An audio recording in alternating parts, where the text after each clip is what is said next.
Hello once again to another riveting installment of Some Idiot Reads. I'm I'm some idiot, and I'm here to read. Specifically, going into, we're getting into the home stretch of Emma Goldman's Anarchism and Other Essays. There is not a whole lot to really dive into on this one. I'm just going to go ahead and get this done. I'm recording this on my lunch break from my normal day job, and I would like to be able to eat. So, let's get this party started. This is Emma Goldman's Anarchism and Other Essays, Chapter 11, Marriage and Love. The popular notion about marriage and love is that they are synonymous, that they spring from the same motives and cover the same human needs. Like most popular notions, this also rests not on actual facts, but on superstition. Marriage and love have nothing in common. They are as far apart as the poles, are, in fact, antagonistic to each other. No doubt, some marriages have been the result of love. Not, however, because love could assert itself only in marriage. Much rather, it's because few people can completely outgrow a convention. There are today large numbers of men and women to whom marriage is not but a farce, but who submit to it for the sake of public opinion. At any rate, while it is true that some marriages are based in love, and while it is equally true that in some cases love continues in married life, I maintain that it does so regardless of marriage, not because of it. On the other hand, it is utterly false that love results from marriage. On rare occasions, one does hear of a miraculous case of a married couple falling in love after marriage. But on close examination, it will be found that it's merely an adjustment to the inevitable.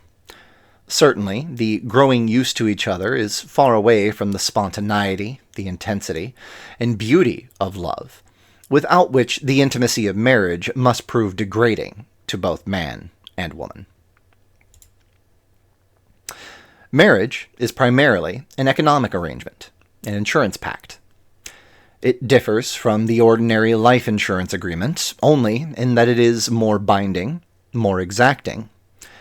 Its returns are insignificantly small compared with the investments. In taking out an insurance policy, one pays for it in dollars and cents, always at liberty to discontinue payments.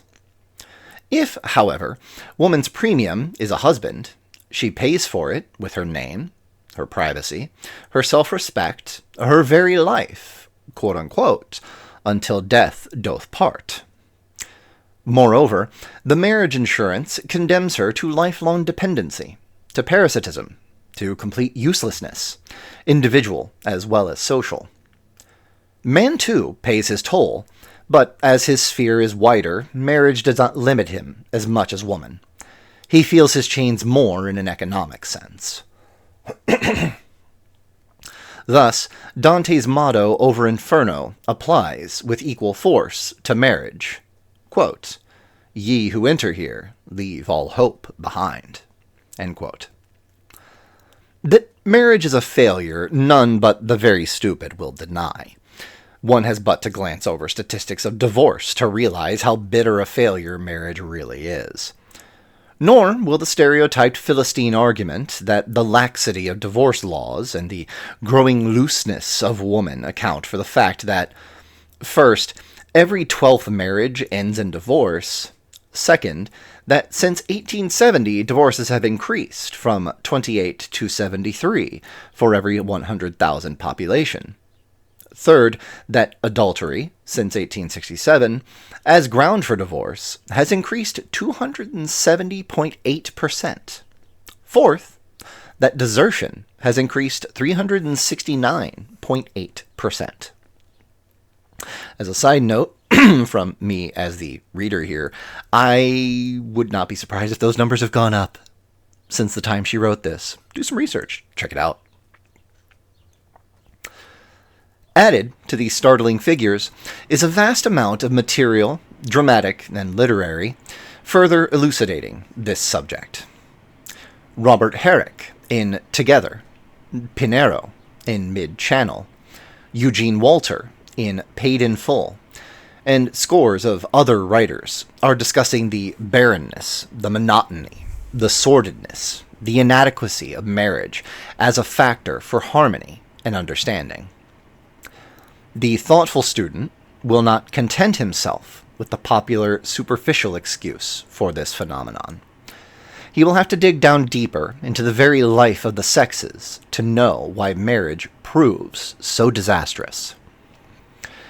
Edward Carpenter says that behind every marriage stands the lifelong environment of the two sexes. An environment so different from each other that man and woman must remain strangers. Separated by an insurmountable wall of superstition, custom, and habit, marriage has not the potentiality of developing knowledge of, and respect for, each other, without which every union is doomed to failure.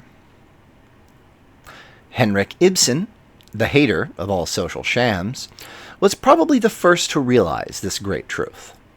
Nora leaves her husband, not, as the stupid critic would have it, because she is tired of her responsibilities or feels the need of women's rights, but because she has come to know that for 8 years she had lived with a stranger and borne him children. Can there be anything more humiliating, more degrading, than a lifelong proximity between two strangers? No need for the woman to know anything of the man save his income, and as for knowledge of the woman, what is there to know except that she has a pleasing appearance? We have not yet outgrown the theologic myth that woman has no soul, that she is a mere appendix to man, made out of his rib just for the convenience of the gentleman who was so strong that he was afraid of his own shadow. Perchance the poor quality of the material whence woman comes is responsible for her inferiority. At any rate, woman has no soul, but what is there to know about her? Besides, the less soul a woman has, the greater her asset as a wife, the more readily she will absorb herself in her husband. It is this slavish acquiescence to man's superiority that has kept the marriage institution seemingly intact for so long a period. Now that woman is coming into her own, now that she is actually growing aware of herself as a being outside of the Master's grace, the sacred institution of marriage is gradually being undermined, and no amount of sentimental lamentation can stay it. From infancy, almost, the average girl is told that marriage is her ultimate goal. Therefore, her training and education must be directed toward that end. Like the mute beast fattens for slaughter, she is prepared for that. Yet, strange to say, she's allowed to know much less about her function as wife and mother than the ordinary artisan of his trade. It is indecent and filthy for a respectable girl to know anything of the marital relation. Oh, for the inconsistency of respectability that needs the marriage vow to turn something which is filthy into the purest and most sacred arrangement that none dare question or criticize. Yet that is exactly the attitude of the average upholder of marriage. The prospective wife and mother is kept in complete ignorance of her only asset in the competitive field, sex. Thus, she enters into lifelong relations with a man only to find herself shocked, repelled, outraged beyond measure by the most natural and healthy instinct, sex. It is safe to say that a large percentage of the unhappiness, misery, distress, and physical suffering of matrimony is due to the criminal ignorance in sex matters that is being extolled as a great virtue. Nor is it at all an exaggeration when I say that more than one home has been broken up because of this deplorable fact. If, however, woman is free and big enough to learn the mystery of sex without the sanction of state or church, she will stand condemned as utterly unfit to become the wife of a quote-unquote good man, his goodness consisting of an empty head and plenty of money. Can there be anything more outrageous than the idea that a healthy, grown woman, full of life and passion, must deny nature's demand, must subdue her most intense craving, undermine her health and break her spirit, must stunt her vision, abstain from the depth and glory of sex experience until a quote-unquote good man comes along to take her unto himself as a wife?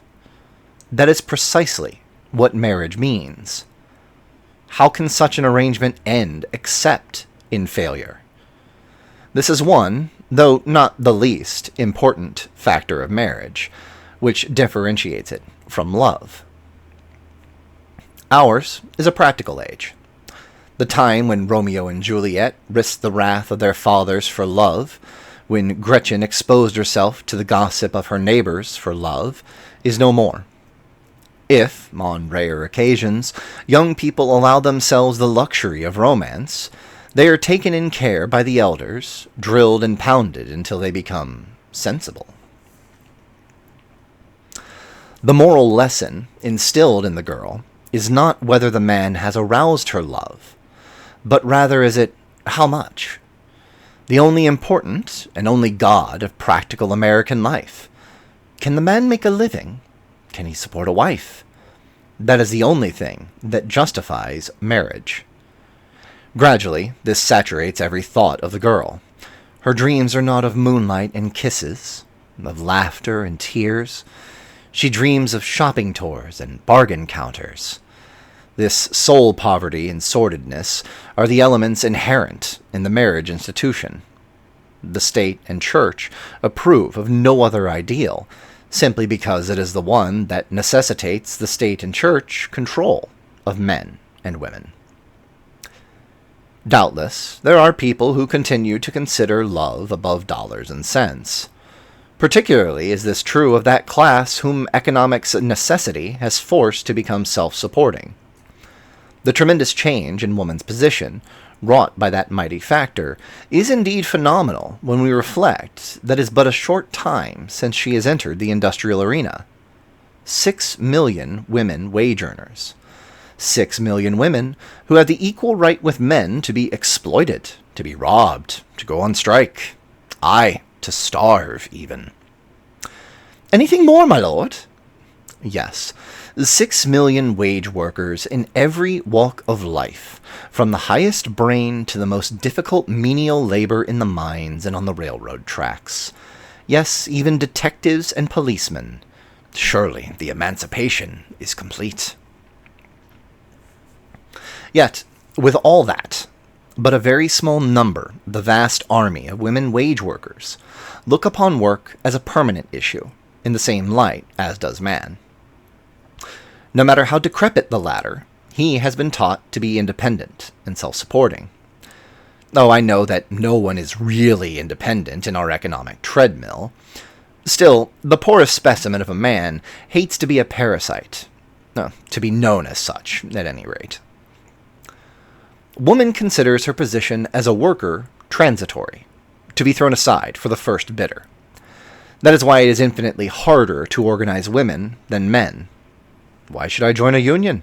I'm going to get married, to have a home. Has she not been taught from infancy to look upon that as her ultimate calling?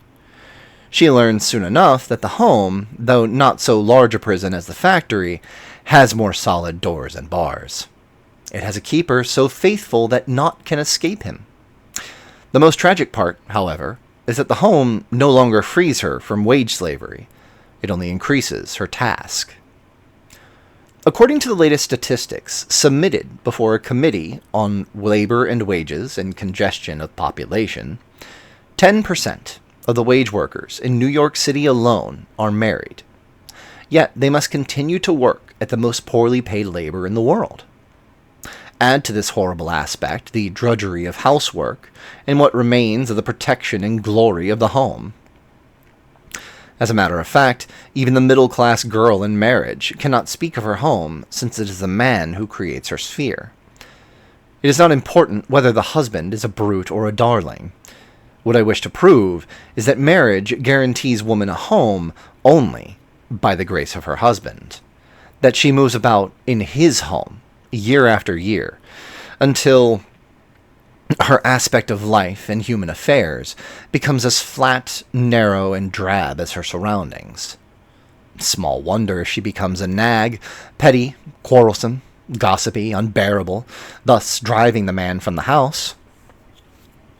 She could not go if she wanted to. There's no place to go. Besides, a short period of married life, of complete surrender of all faculties, absolutely incapacitates the average woman for the outside world. She becomes reckless in appearance, clumsy in her movements, dependent in her decisions, cowardly in her judgment, a weight and a bore, which most men grow to hate and despise. Wonderfully inspiring atmosphere for the bearing of life, is it not? Oh, but the child, how is it to be protected, if not for marriage? After all, is not that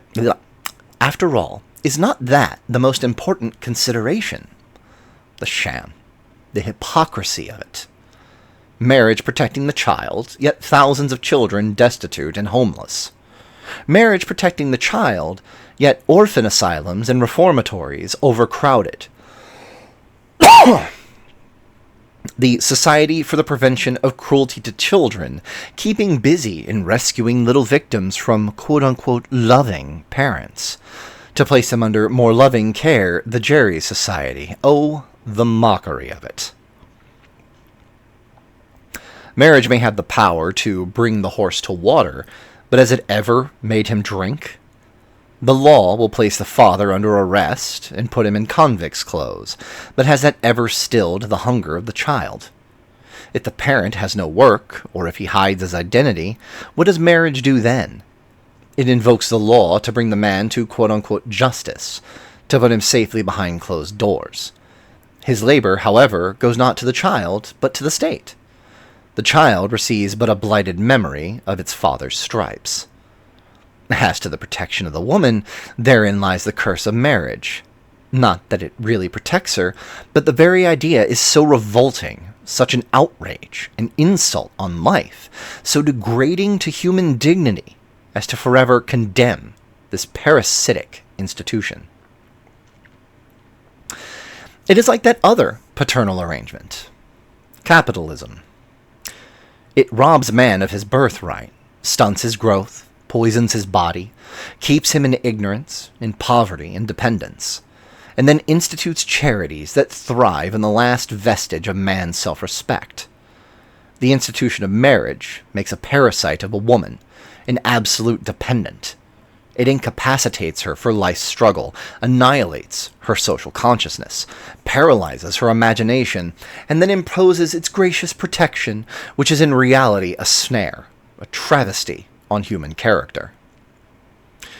If motherhood is the highest fulfillment of a woman's nature, what other protection does it need save love and freedom? A marriage but defiles, outrages, and corrupts her fulfillment. Does it not say to woman, "Only when you follow me shall you bring forth life"? Does it not condemn her to the block? Does it not degrade and shame her if she refuses to buy her right to motherhood by selling herself? Does not marriage only sanction motherhood, even though conceived in hatred, in compulsion? Yet, if motherhood be a free choice of love, of ecstasy, of defiant passion, does it not place a crown of thorns upon an innocent head, and carve in letters of blood the hideous epithet, bastard? Were marriage to contain all the virtues claimed for it, its crimes against motherhood would exclude it forever from the realm of love. One moment, I need some water.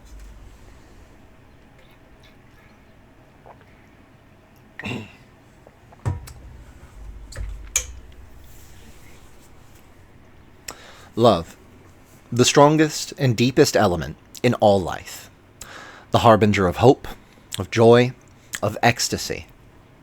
Love, the defier of all laws, of all conventions. Love, the freest, most powerful molder of human destiny. How can such an all-compelling force be synonymous with that poor little state and church begotten weed, marriage? Free love? As if love is anything but free. Man has bought brains, but all the millions in the world have failed to buy love. Man has subdued bodies, but all the power on earth has been unable to subdue love. Man has conquered whole nations, but all of his armies could not conquer love. Man has chained and fettered the spirits, but he has been utterly helpless before love. High on a throne, with all the splendor and pomp his gold can command, man is yet poor and desolate if love passes him by. And, if it stays, the poorest hovel is radiant with warmth, with life, and color. Thus, love has the magic power to make of a beggar a king.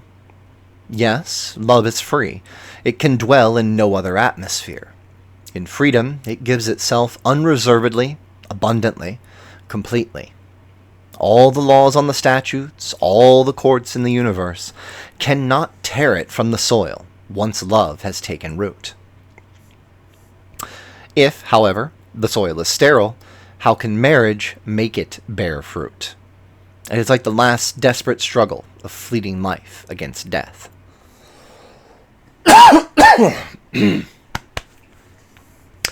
Love needs no protection.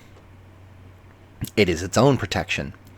So long as love begets life, no child is deserted or hungry or famished for the want of affection. I know this to be true. I know women who became mothers in freedom by the men they loved. Few children in wedlock enjoy the care, protection, devotion-free motherhood is capable of bestowing. Or the devotion-free motherhood is capable of bestowing. Poor reading on my part there. The defenders of authority dread the advent of a free motherhood, lest it rob them of their prey. Who would fight wars? Who would create wealth? Who would make the policeman, the jailer, if woman were to refuse the indiscriminate breeding of children? The race, shouts the king, the president, the capitalist, the priest. The race must be preserved, though woman be degraded to a mere machine. And the marriage institution is our only safety valve against the pernicious sex awakening of woman. But in vain these frantic efforts to maintain a state of bondage. In vain, too, the edicts of the church, the mad attacks of rulers, in vain even the arm of the law. Woman no longer wants to be a party to the production of a race of sickly, feeble, decrepit, wretched human beings who have neither the strength nor the moral courage to throw off the yoke of poverty and slavery.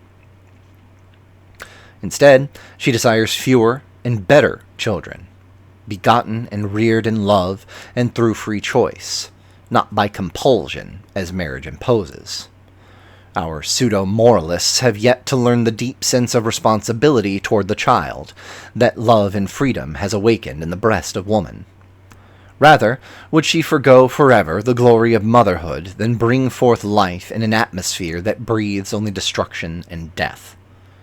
And, if she does become a mother, it is to give the child the deepest and best her being can yield. To grow with the child is her motto.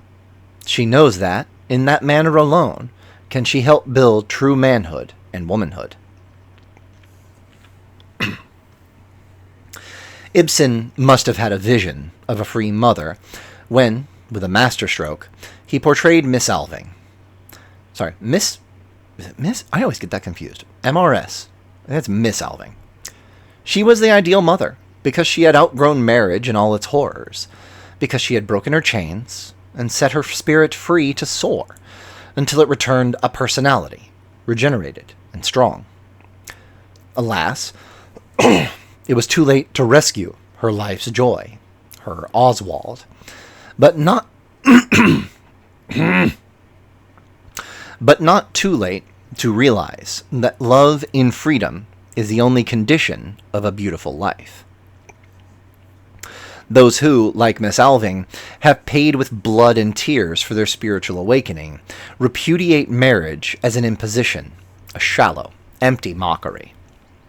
They know whether love lasts but one brief span of time or for eternity, it is the only creative, inspiring, elevating basis for a new race, a new world. In our present pygmy state, love is indeed a stranger to most people. Misunderstood and shunned, it rarely takes root. Or if it does, it soon withers and dies. Its delicate fiber cannot endure the stress and strain of the daily grind. Its soul is too complex to adjust itself to the slimy woof of our social fabric. Is it slimy woof or slimy wool? I don't know. It weeps and moans and suffers with those who have need of it, yet lack the capacity to rise to love's summit.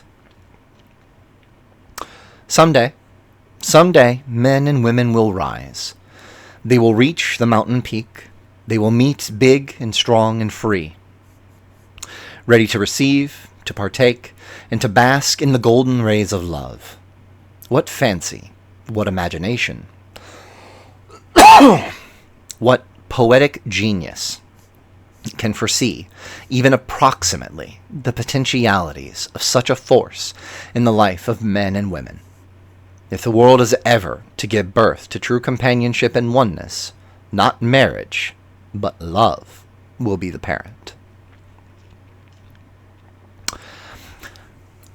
I feel like that one's fairly relevant these days. Honestly, I think anyone that... I find it difficult for anyone to actually go through that and not at least feel a tug of understanding for what she says here.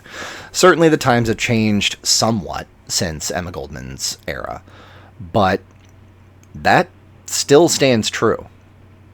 A lot of that still stands true, at least in my reckoning. And I can't help but think about how currently in United States politics, one of the many headlines that are out there included, was it like giving a medal of motherhood for women that rear children, or going like, oh, we'll give you $5,000 if you have a child to try and raise the birth rates. It's some eugenicist bullshit. And, I feel like that right there is like directly relevant to this. Like, not even feel, it is directly relevant to this. You can see the absurdity of that. That is painted so freaking clearly.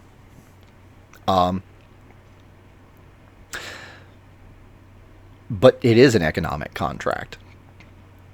That is the main thing that it does. Love does not need to exist within a marriage state. It can. It did for me. But it doesn't have to. It existed for a long time in my case before any of that came along. So,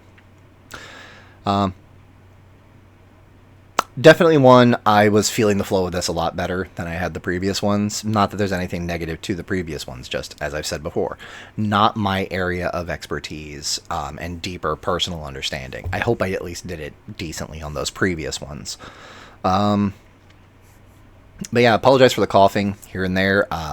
Definitely did wind up catching a flu over the course of last weekend. And I'm guessing there's still a little bit of scratchiness going on there. Some phlegmy goo.